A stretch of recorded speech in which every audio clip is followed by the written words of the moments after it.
bonjour à vous. Je suis ravi de vous retrouver pour un nouveau défi YouTube vidéo pour le compte de l'association Le Coq à l'Âne. Je suis ravi de vous retrouver en cette semaine numéro 5, cette cinquième semaine déjà. Alors vous savez que le thème d'écriture est autour du peintre américain Edward Hopper. Et dans ce sens, je vais vous proposer un défi qui va illustrer je vais dire, ce thème autour de la particularité de l'ellipse. Alors je vous rappelle, l'ellipse c'est plutôt un langage cinématographique. Ça consiste à faire appel à la capacité de suggestion du spectateur. C'est-à-dire que un cinéaste va filmer deux scènes et entre les deux, eh bien, il ne va pas montrer ce qui s'est passé. Il va le laisser au spectateur d'imaginer ce qui s'est passé. Par exemple, il y a un personnage A qui va quitter son domicile et dans la séquence suivante, on trouve ce même personnage dans un autre lieu. Donc euh, le trajet, en fait, le trajet qu'il effectue n'est pas montré, de ce fait, c'est que le spectateur, lui, imagine que le personnage A donc a effectué un trajet pour venir jusqu'à cet endroit. Donc c'est ce qu'on appelle la capacité de suggestion. Et bien nous allons jouer sur ça, c'est-à-dire que vous allez me décrire ce qu'il s'est passé entre deux scènes, par le biais donc de deux photographies qui représentent deux toiles d'Edward Hopper. Alors je vais vous les montrer. Alors, donc voici la première. Donc je vous laisse le soin de regarder. Donc ces deux personnages. Donc la femme assise qui est en train de lire et l'homme qui semble regarder quelque chose. Peut-être se parle-t-il à lui-même ou s'essaie-t-il à quelque chose. Voilà. Et puis celle-ci, où vous voyez un homme qui semble ressembler à celui que vous venez de voir.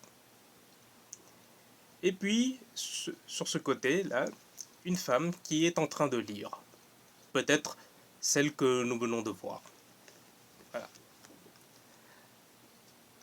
Alors, vous voyez un peu le lien qu'il y a entre les deux. Voilà, ils se ressemblent. Regardez. Même si ce n'est pas vrai, bien sûr, mais on peut imaginer qu'ils se ressemblent. Eh bien, ce que je vais vous demander, c'est tout d'abord, c'est de choisir un personnage. L'un des deux, soit l'homme ou la femme. Et vous allez vous mettre à la place de ce personnage et vous allez imaginer ce qu'il s'est passé entre les deux scènes. Alors ça c'est là, donc vous imaginez c'est le début et ça c'est l'après. Et vous allez imaginer, vous allez m'écrire un texte dans lequel vous allez parler de ce qui s'est passé entre les deux. Qu'est-ce qui a amené soit l'homme ou la femme dans ce lieu. Qu'ont-ils vécu? Qu'ont-ils fait entre les deux? Donc vous allez évoquer leurs pensées, leur état d'esprit. Alors, concernant je vais dire le support, à savoir que vous pouvez utiliser la première personne du singulier. Toutefois, vous pouvez aussi utiliser la troisième personne, si vous le souhaitez. Alors, l'idéal, bien sûr, c'est que comme vous allez vous mettre à la place d'un de ces deux personnages, c'est d'utiliser la première personne. Maintenant, si vous désirez prendre du recul, pourquoi ne pas utiliser la troisième personne du singulier? Il y a aucun problème à cela. Voilà. Donc, je le rappelle. Voilà. Donc, vous allez vous mettre à la place d'un de ces deux personnages, l'homme ou la femme, et vous allez imaginer ce qui se passe, ce qui se passe entre les deux. Entre les deux, que vont-ils faire? Donc, soit donc le chanteur ou donc la lectrice. Voilà. Eh bien, je vous laisse faire, donc comme toujours, donc à votre plume, à votre créativité, et puis je serai ravi de recueillir vos textes et d'en faire un recueil avant de vous les envoyer comme toujours. Donc c'est Marie-Laure qui se chargera de vous faire cet envoi. Voilà. Eh bien, écoutez, je vous souhaite un bon courage, bonne chance, et puis au plaisir de vous retrouver pour un nouveau défi YouTube vidéo. Je vous remercie et à très bientôt.